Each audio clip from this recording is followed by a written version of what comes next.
Good morning, students.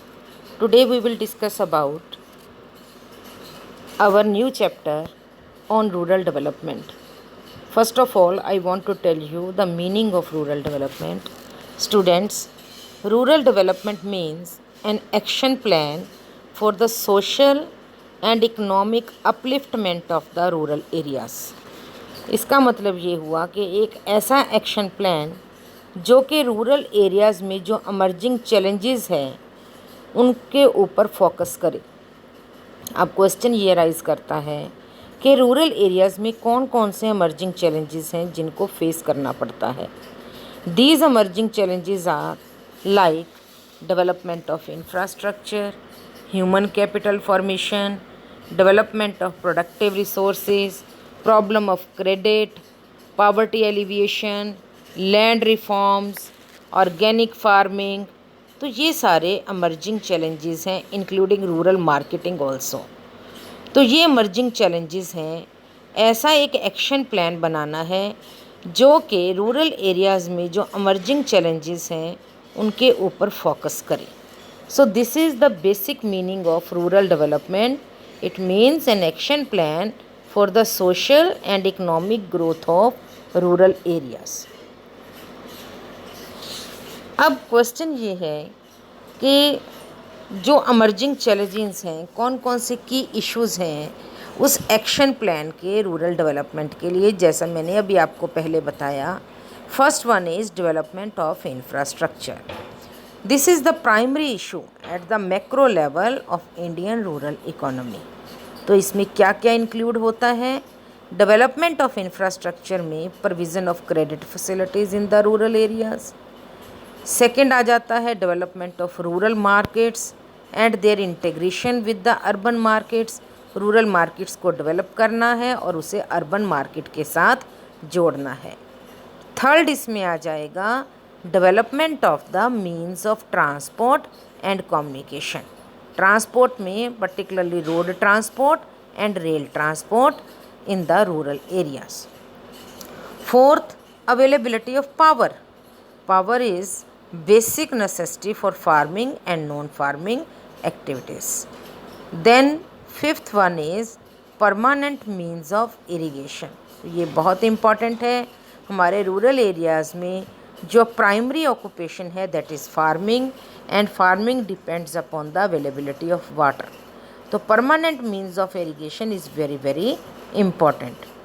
इसके अलावा एक और बहुत इम्पॉर्टेंट की इशू आ जाता है इसमें, that is facilities for agricultural research. तो ये सारा डेवलपमेंट ऑफ इंफ्रास्ट्रक्चर में आप लेंगे. Second key issue is human capital formation.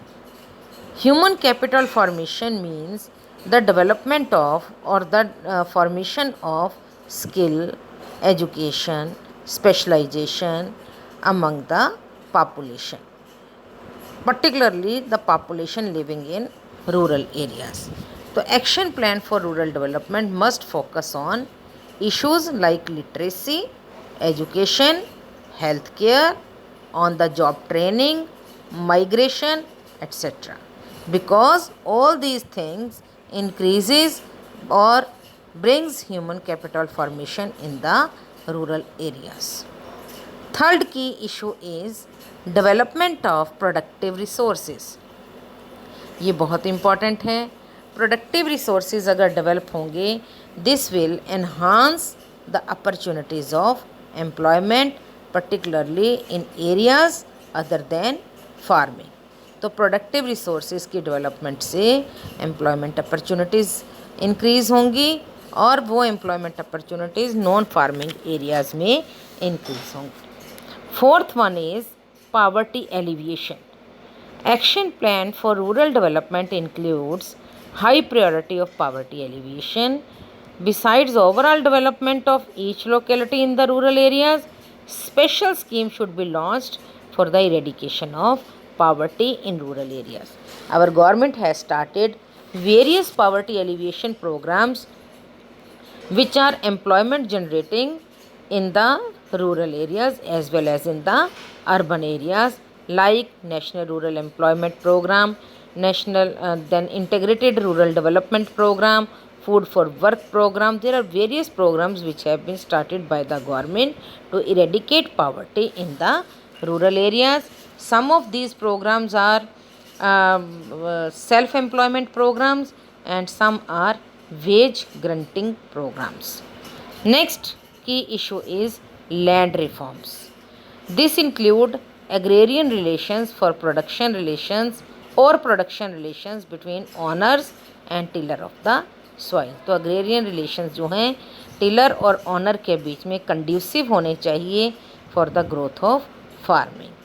Size of holdings जो हैं वो भी इकोनॉमिकली और टेक्निकली वायेबल होनी चाहिए for cultivation.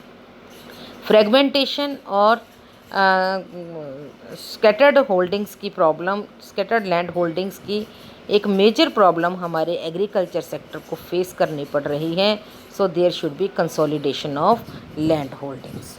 So these are the key issues of action plan for rural development. I am going to repeat it. First one is development of infrastructure, human capital formation, development of productive resources, poverty alleviation programs and land reforms. These are the key issues of action plan for rural development. Next is rural credit. Rural credit means credit for the farming families. Credit जो है वो farming activity की lifeline है, क्योंकि हमारे देश में mostly जो फार्मिंग फैमिलीज़ हैं दे आर स्मॉल फार्मर्स और मार्जिनल लैंड होल्डर्स, और वो जो फार्मिंग कर रहे हैं, प्रोडक्शन कर रहे हैं, that is subsistence farming. They seldom generate surplus for further investment and there is gestation period between sowing and harvesting. Sowing के बीच में और हार्वेस्टिंग सीज़न के बीच में एक लंबा गैप पीरियड होता है, एक जेस्टेशन पीरियड होता है. इसलिए जो हमारा किसान है उसको अपनी फार्मिंग एक्टिविटीज़ के लिए या नॉन फार्मिंग एक्टिविटीज़ के लिए, फार्मिंग एक्टिविटीज़ के लिए इनपुट्स आदि परचेज़ करने के लिए, सीड्स, फर्टिलाइज़र्स, अदर इनपुट्स को परचेज़ करने के लिए, और अगर वो नॉन फार्मिंग एक्टिविटीज़ में लगता है तो उसके लिए उसे क्रेडिट की ज़रूरत पड़ती है, उसे बोरोइंग की ज़रूरत पड़ती है. हमारे फार्मर को, जो इंडियन फार्मर है, उसकी क्रेडिट नीड्स को हम ब्रॉडली 3 कैटेगरीज में क्लासिफाई कर सकते हैं: short term credit, medium term credit and long term credit. Short term credit basically inputs को परचेज़ करने के लिए, जैसे सीड्स, फर्टिलाइज़र्स, पेस्टिसाइड्स, इंसेक्टिसाइड्स, या फिर कुछ और पेमेंट्स करने के लिए, जैसे इलेक्ट्रिसिटी बिल देना है, तो उसके लिए उस किसान को शॉर्ट टर्म क्रेडिट की ज़रूरत पड़ती है. And this short term credit is from 6 to 12 months. Next is medium term credit. Medium term loans are required for purchasing machinery, constructing fences, digging wells, etc. Such loans are generally stretch over a period of 12 months to 5 years. 1 से 5 साल के भीतर उस farmer को इस loan को वापस करना होता है. Third type of loans are long term credit. Long term credit basically additional land को परचेज़ करने के लिए, या कहीं कोई इम्प्रूवमेंट्स करनी है एग्जिस्टिंग लैंड में, तो उसके लिए ज़रूरत पड़ती है. और इनका पीरियड जो होता है, इन लोन्स का पीरियड जो होता है वो 5 to 20 ईयर्स का होता है. तो इस तरह से किसान को प्रोडक्शन करने के लिए लोन्स की ज़रूरत पड़ती है. लेकिन मैं आपको यहाँ बता दूँ कि सिर्फ प्रोडक्टिव लोन्स की, प्रोडक्टिव बोरोइंग्स की ही ज़रूरत किसान को नहीं होती, अनप्रोडक्टिव बोरोइंग्स की भी ज़रूरत होती है. जैसे अनप्रोडक्टिव बोरोइंग्स का मतलब है अपने बच्चों की शादी करनी है, कोई फेस्टिव ओकेजन्स हैं, तो उसके लिए भी फार्मर्स को क्रेडिट की ज़रूरत होती है. अब नेक्स्ट है कि सोर्सेज ऑफ क्रेडिट क्या हैं, कहाँ से उसे लोन्स मिल सकते हैं. 2 तरह के सोर्सेज हैं रूरल क्रेडिट के: non institutional sources and institutional sources. Non institutional sources में landlords, village traders, money lenders और कई बार उनके रिलेटिव्स या फ्रेंड्स, ये भी important non sources of non institutional sources of rural credit में आ जाते हैं. और मनी लेंडर्स और ट्रेडर्स जब उनकी रिक्वायरमेंट्स को पूरी नहीं कर पाते हैं तब वो इंस्टीट्यूशनल सोर्सेज के पास जाते हैं। और यहाँ बता दूँ कि हमारे जो स्मॉल फार्मर्स हैं, मार्जिनल फार्मर्स हैं, वो बेसिकली लोन्स जो हैं वो नॉन इंस्टीट्यूशनल सोर्सेज ही लेना पसंद करते हैं, क्योंकि उनको लगता है कि यहाँ पर फॉर्मेलिटीज़ कम होती हैं और पेपर वर्क उनको कम करना पड़ता है। इंस्टीट्यूशनल सोर्सेज में हम गवर्नमेंट को cooperative banks, commercial banks, regional rural banks, cooperative societies, इनको हम इंक्लूड करते हैं। तो नॉन इंस्टीट्यूशनल सोर्सेज जो होते हैं उसमें सबसे पहला सोर्स है cooperative credit societies. Cooperative credit societies आज के समय में एक्टिवली एमर्ज हो रही हैं, एंगेज्ड हैं क्रेडिट नीड्स फार्मर्स की पूरी करने के लिए। दीज क्रेडिट सोसाइटीज़ जो हैं वो लगभग 16 to 17% रूरल क्रेडिट जो है उसकी नीड्स को पूरा कर रही हैं। इन सोसाइटीज़ का बेसिक ऑब्जेक्टिव होता है, number 1, to ensure timely credit to the farmers को, किसान को टाइमली क्रेडिट देना और rapid flow of credit to the farmers. इसके अलावा मनी लेंडर्स का जो रोल है उसको एलिमिनेट करना, ख़त्म करना, ये भी कोऑपरेटिव क्रेडिट सोसाइटीज़ का एक ऑब्जेक्टिव है। ये कोऑपरेटिव क्रेडिट सोसाइटीज़ कुछ एक रीजन्स में नहीं बल्कि almost all regions of the country ये स्प्रेड हो चुकी हैं और फार्मर्स की क्रेडिट नीड्स को पूरा कर रही हैं। Second is state bank of India and other commercial banks. This is another source of rural credit. State bank of India was set up in 1955 और इनका बेसिक फोकस था रूरल क्रेडिट प्रोवाइड करना। Government ने realise किया कि rural credit जो है सारा का सारी नीड्स जो है रूरल क्रेडिट की वो कोऑपरेटिव क्रेडिट सोसाइटीज़ अकेली पूरा नहीं कर सकती, इसलिए कमर्शियल बैंकों को भी इम्पॉर्टेंट रोल दिया गया कि वो किसानों की रूरल क्रेडिट की नीड्स को पूरा करें। इसलिए 1969 में जो कुछ एक बैंक्स थे उनको नेशनलाइज किया गया। अगेन 1980 में सरकार के द्वारा बैंकों को नेशनलाइज किया गया। Third one is regional rural banks. Regional rural banks and land development banks भी क्रेडिट नीड्स को, ख़ास तौर से रूरल एरियाज़ में क्रेडिट नीड्स को पूरा करने के लिए इनको बूस्टअप किया गया, इनको इस्टेब्लिश किया गया। ये बैंक्स जो हैं वो डिस्ट्रिक्ट लेवल पर ऑपरेट करते हैं and are under the obligation to focus on credit needs of weaker sections of the rural population. जो रूरल पॉपुलेशन में वीकर सेक्शंस हैं उनकी नीड को ये पूरा करते हैं।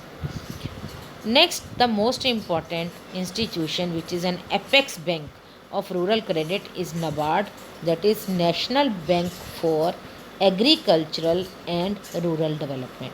This is an apex institution जो कि रूरल क्रेडिट के फील्ड में पूरी प्लानिंग करता है, ऑपरेशंस करता है और इससे रिलेटेड क्रेडिट से रिलेटेड इकोनॉमिक एक्टिविटीज़ को मैनेज करता है। NABARD जो है एपेक्स इंस्टीट्यूशन है, इसका मेन पर्पस है कि जो बाकी रीजनल रूरल बैंक्स हैं या लैंड डेवलपमेंट बैंक्स हैं, अगर उनको क्रेडिट की ज़रूरत पड़ती है तो वो क्रेडिट प्रोवाइड करता है NABARD,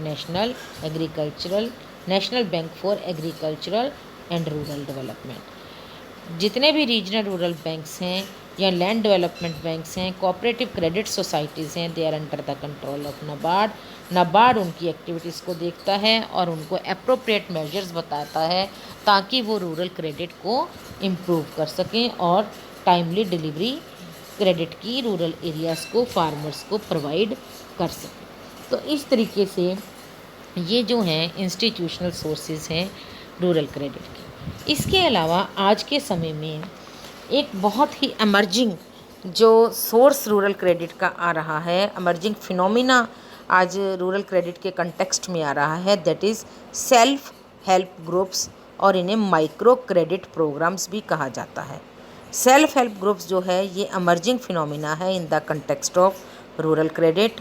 सेल्फ हेल्प ग्रुप्स जो हैं वो स्मॉल सेविंग्स को मोबिलाइज़ करते हैं, छोटी छोटी सेविंग्स को इकट्ठा करते हैं।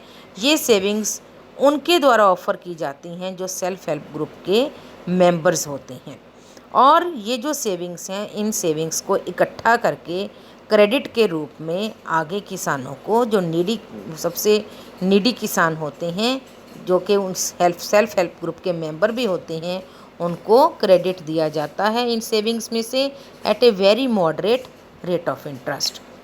सेल्फ हेल्प ग्रुप्स का सबसे इम्पॉर्टेंट फीचर ये है कि ये सेविंग की हैबिट लोगों में या रूरल हाउस होल्ड्स में इनकलकेट करते हैं, डेवलप करते हैं। और ये जो माइक्रो क्रेडिट प्रोग्राम है, these programmes are becoming popular among small borrowers, क्योंकि यहाँ पर इनफॉर्मल क्रेडिट डिलीवरी मैकेनिज़्म को यूज़ किया जाता है और इसमें मिनिमम लीगल फॉर्मेलिटीज़ होती हैं। इसलिए किसान के लिए सेल्फ हेल्प ग्रुप से या माइक्रो क्रेडिट प्रोग्राम्स के थ्रू क्रेडिट को लेना बहुत ही ईजी होता है। So students, these are the institutional sources of credit. Next is agriculture marketing. Agriculture marketing का सबसे पहले हम मीनिंग करेंगे कि एग्रीकल्चर मार्केटिंग का क्या मीनिंग होता है। Agriculture marketing refers to the process of gathering the produce, processing the produce, grading the produce, packaging the produce, storing the produce and then selling the produce। तो इसका मतलब ये हुआ कि एग्रीकल्चर मार्केटिंग में सिर्फ सेलिंग ही नहीं आती, बल्कि ये सारी प्रोसेसेस, गैदरिंग से लेकर सेलिंग तक की सारी प्रोसेसेस को एग्रीकल्चरल मार्केटिंग में इंक्लूड किया जाता है। Next is, what are the measures initiated by the government to improve agricultural marketing? सबसे पहला है regulated marketing। Regulated markets have been established where sale and purchase of the produce is monitored by the market committee। और इस market committee में government के representatives, farmers के representatives और traders के रिप्रेजेंटेटिव्स होते हैं। ये मार्केट सिस्टम बहुत ही ट्रांसपेरेंट है और इसमें ये बिल्कुल इस चीज़ की पूरी नज़र रखता है कि प्रॉपर स्केल्स और वेट्स का मार्केट में इस्तेमाल किया जाए, और ये इंश्योर करता है कि फार्मर्स का जो प्रोड्यूस है, उनका जो प्रोडक्ट है, वो अप्रोप्रिएट प्राइस उसको, उस प्रोडक्ट का उन फार्मर्स को मिले। तो ये मेन रोल रेगुलेटेड मार्केट्स का रहता है। Next is cooperative marketing societies. Government जो है कोऑपरेटिव एग्रीकल्चरल मार्केटिंग सोसाइटीज़ को बहुत ज़्यादा एनकरेज कर रही है, और as a member of these societies farmers find themselves better bargainers in the market, और इस तरह से उनको बेटर प्राइस मिलता है अपने प्रोडक्ट का through collective sales. Third one is provision of warehousing facilities. Distress sale होता है कि जब किसान को प्रेशर के अंडर आकर अपनी प्रोडक्ट को सेल करना पड़ता है, तो उसे हम डिस्ट्रेस सेल कहते हैं। और उसमें दो रीज़न्स होते हैं। पहला रीज़न तो अगर उसने किसी से लोन लिया होता है तो उसका प्रेशर होता है कि उसी को ही, उससे जिससे लोन लिया है उसी को ही उसे अपनी फसल को बेचना पड़ता है। और दूसरा होता है कि अगर उसके पास स्टोरेज फैसिलिटीज़ नहीं है, वेयर हाउसिंग फैसिलिटीज़ नहीं है, तो भी वो लंबे समय तक अपनी फसल को स्टोर करके नहीं रख सकता। तो डिस्ट्रेस सेल को अवॉइड करने के लिए सरकार जो है वेयर हाउसिंग फैसिलिटीज़ फार्मर्स को ऑफ़र करती है। यहाँ पर सेंट्रल और स्टेट वेयर हाउसिंग कॉरपोरेशंस जो हैं वो मेन सोर्सेज हैं वेयर हाउसिंग फैसिलिटीज़ फार्मर्स को प्रोवाइड करने के लिए। तो स्टोरेज जो है वो फार्मर्स को हेल्प करती है कि वो अपने प्रोड्यूस को सही टाइम पर बेच सकें या उस समय पर बेच सकें जब उनको बढ़िया मार्केट प्राइस मिल रहा हो। Next is subsidised transport. Railways जो हैं वो सब्सिडाइज्ड ट्रांसपोर्ट फैसिलिटीज़ फार्मर्स को प्रोवाइड करते हैं, ताकि वो अर्बन मार्केट्स में जहाँ पर उनको एक बेटर प्राइस मिल सकता है अपनी प्रोडक्ट का, तो वो उनको सब्सिडाइज्ड रेट पर ट्रांसपोर्ट फैसिलिटीज़ रेलवेज़ जो हैं वो फार्मर्स को प्रोवाइड करते हैं। Next is dissemination of information. Electronic media और प्रिंट मीडिया ये एक्टिवली एंगेज्ड हैं इंफॉर्मेशन फार्मर्स को प्रोवाइड करने के लिए, और ये इंफॉर्मेशन पर्टिकुलरली ये इंफॉर्मेशन जो होती है वो ये बताती है कि मार्केट में प्राइस क्या है, सरकार के द्वारा मिनिमम सपोर्ट प्राइस क्या अनाउंस किया गया है, और किसानों को इस चीज़ की भी इंफॉर्मेशन दी जाती है कि कौन से सीड्स उनको यूज़ करने चाहिए, पेस्टिसाइड्स, इंसेक्टिसाइड्स, फर्टिलाइज़र्स, कौन कौन सी नई टेक्नोलॉजी मार्केट में आ रही है और इसके अलावा कौन कौन से समय पर कौन सी फसल को उसे उगाना है। तो ये सारी इन्फॉर्मेशन जो है इलेक्ट्रॉनिक मीडिया और प्रिंट मीडिया के द्वारा किसानों को दी जाती है। Next is minimum support price, MSP policy. ये एक बहुत ही इम्पॉर्टेंट स्टेप है जो कि गवर्नमेंट के द्वारा लिया गया है। मिनिमम सपोर्ट प्राइस एश्योरेंस देता है फार्मर्स को कि अगर उनका प्रोड्यूस कोई नहीं खरीदेगा तो सरकार के द्वारा जो प्राइस अनाउंस किया गया है उस प्राइस पर सरकार के द्वारा उनका प्रोड्यूस जो है वो ख़रीदा जा सकता है। और जो प्राइस अगर उनको ओपन मार्केट में हाई प्राइस मिल रहा है तो वो फ्री हैं कि ओपन मार्केट में भी बेच सकते हैं अपने प्रोड्यूस को। लेकिन अगर उनको ओपन मार्केट में कम प्राइस मिल रहा है मिनिमम सपोर्ट प्राइस से तो वो सरकार को मिनिमम सपोर्ट प्राइस पर अपने प्रोड्यूस को बेच सकते हैं। तो ये कुछ एक इनिशिएटिव्स हैं, मेजर्स हैं जो कि सरकार के द्वारा मार्केटिंग को, एग्रीकल्चरल मार्केटिंग को इम्प्रूव करने के लिए लिए गए हैं। Next is organic farming. What is organic farming? Organic farming relies upon the use of organic inputs for cultivation. तो ये बहुत इम्पॉर्टेंट है because it discards the use of chemical inputs like chemical fertilisers, insecticides and pesticides. ये एक ऐसा system of farming है जो कि सॉइल की हेल्थ को मेंटेन करके रखता है और जो फार्मिंग है वो लॉन्ग पीरियड सस्टेनेबल प्रोसेस बन जाती है with an eco friendly environment. अब हम डिस्कस करेंगे कि ऑर्गेनिक फार्मिंग के क्या एडवांटेजेस हैं। सबसे पहला एडवांटेजेस में हम लेते हैं discards the use of non renewable resources. Unlike conventional farming, organic farming does not use synthetic chemicals जो कि पेट्रोलियम बेस्ड होते हैं और पेट्रोलियम हम जानते हैं एक नॉन रेन्यूएबल रिसोर्स है। यहाँ पर ऑर्गेनिक मैटर को यूज़ किया जाता है और नॉन रेन्यूएबल रिसोर्सेज को यूज़ नहीं किया जाता। Second is organic farming is environment friendly, क्योंकि यहाँ पर केमिकल फर्टिलाइज़र्स को यूज़ नहीं किया जाता तो इससे जो है ना तो एयर पोल्यूशन होती है, ना ही सॉइल पोल्यूशन और ना ही वाटर पोल्यूशन होता है। तो इस तरह से ये एनवायरनमेंट फ्रेंडली है। इट सस्टेन्स सॉइल फर्टिलिटी को ये मेंटेन करके रखता है क्योंकि इसमें एनिमल मैन्योर्स और कंपोस्ट्स को ही यूज़ किया जाता है। केमिकल फर्टिलाइज़र्स को ये यूज़ नहीं करता है क्योंकि केमिकल फर्टिलाइज़र्स जो हैं वो सॉइल की फर्टिलिटी को इरोड करते हैं, उसको बहा देते हैं।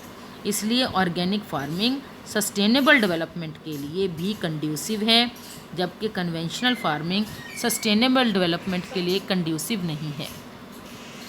Healthier and tastier food, organic farming जो है उससे जो प्रोडक्ट प्रोड्यूस होता है that is more healthier and tastier food as compare with conventional farming. ये हमारी रिसेंट रिसर्चेस ने बिल्कुल क्लियर कर दिया है, प्रूव कर दिया है कि जो फूड ऑर्गेनिकली ग्रोन होता है वो ज़्यादा न्यूट्रिशियस होता है as compare to the food from chemical farming. Next is inexpensive technology for the small and marginal farmers. Organic farming offers an inexpensive farming technology to small and marginal farmers, क्योंकि small और marginal farmers जो हैं वो बड़ी बड़ी technologies को use नहीं कर सकते हैं। कन्वेंशनल टेक्नोलॉजी में HYV seeds, fertilisers, chemical fertilisers, pesticides, insecticides और बेटर इरिगेशन फैसिलिटीज़ पर स्ट्रेस दिया गया था जो कि महंगे होते हैं, एक्सपेंसिव होते हैं और स्मॉल एंड मार्जिनल फार्मर्स उनको यूज़ नहीं कर सकते हैं। इसलिए जो ऑर्गेनिक फार्मिंग है वो इनएक्सपेंसिव टेक्नोलॉजी को यूज़ करती है क्योंकि उसमें एनिमल मैन्योर्स और कंपोस्ट को ही यूज़ किया जाता है जो कि बहुत ज़्यादा कॉस्टली नहीं होता। इसलिए ऑर्गेनिक फार्मिंग जो है वो इनएक्सपेंसिव है। Thank you.